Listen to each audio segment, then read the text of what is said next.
So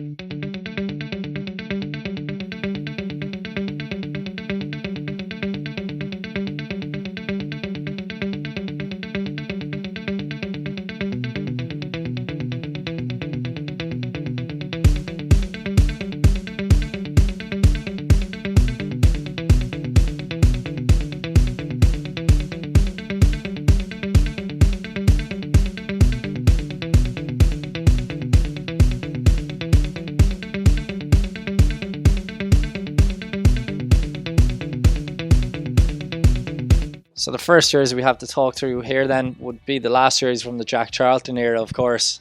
First one, Umbro's campaign for the qualification for Euro 96. Yeah, absolutely. So we came in at the tail end of the World Cup '94, and this was the very first kit that we produced.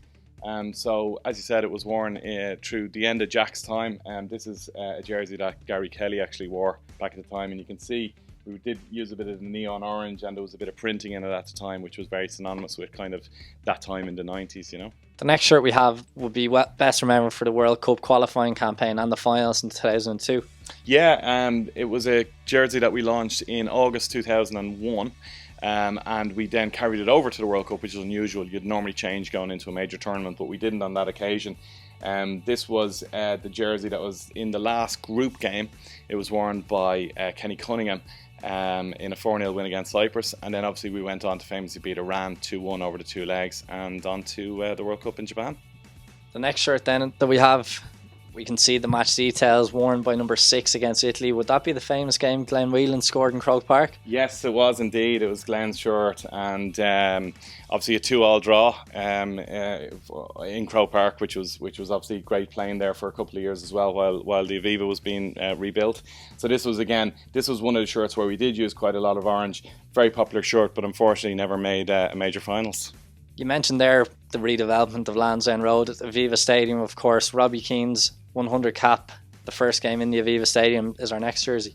Yeah, this is the jersey I mentioned earlier on, which we looked back at a lot of black and white imagery and a lot of photos out of the archives from the 50s.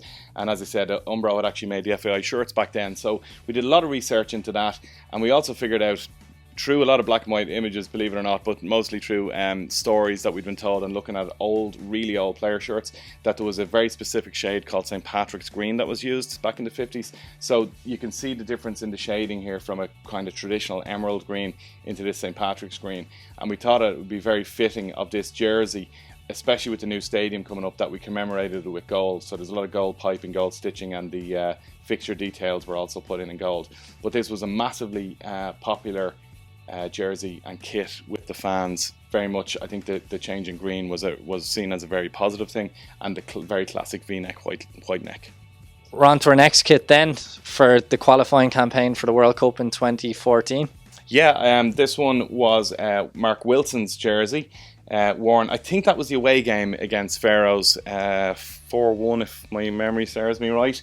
And this was a jersey that we brought in with a very kind of different neckline. It had moved on from the previous white one, so we wanted to do something a bit different. So we did this very much ribbed collar, but again with a very classic and plain looking material. White under the arms, obviously, with the ventilation and stuff.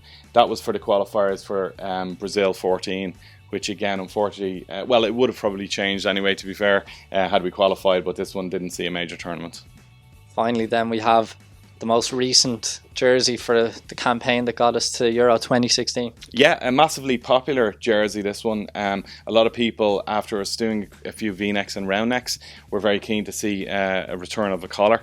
So we brought in a very classic kind of starched white collar on this. You've got a very classic striped material just running through, a tonal green running through the material, a little bit like the 2002 shirt. And obviously the addition of some the sleeve badges here in the match version of the jersey, but with it qualifying and with it being a very classic, clean looking shirt, that was a massively popular one with the fans as well, and probably the best received since the 2010 shirt. Looking ahead to Euro 2016, there's big excitement about what the kit's going to be. What do you have in store for that? Well, as I alluded to earlier, we're going very, very classic looking kit. We've tried to incorporate all the colours of the flag, and it's one that I'm very excited about. So if fans want to get the kit, where can they get it? So it's going to be available nationwide, obviously, but faishop.com is a great place to go and purchase. You can pre-order now, and faishop.com will have the exclusives on the likes of the names and numbers, also the fixture details. We're going to do a limited run of 216 home jerseys or away jerseys, depending on which is worn in each game, for the Sweden, Belgium and Italy games. They'll be exclusively available there with the flag details, as we discussed earlier on. And also the UEFA sleeve badges for the first time are available, and again they will be exclusive on faishop.com. So we'd love to see fans coming on, having a look. It's also the only place that carries the entire range, so every single piece of kit that you'll see on the senior national team will be available on faishop.com.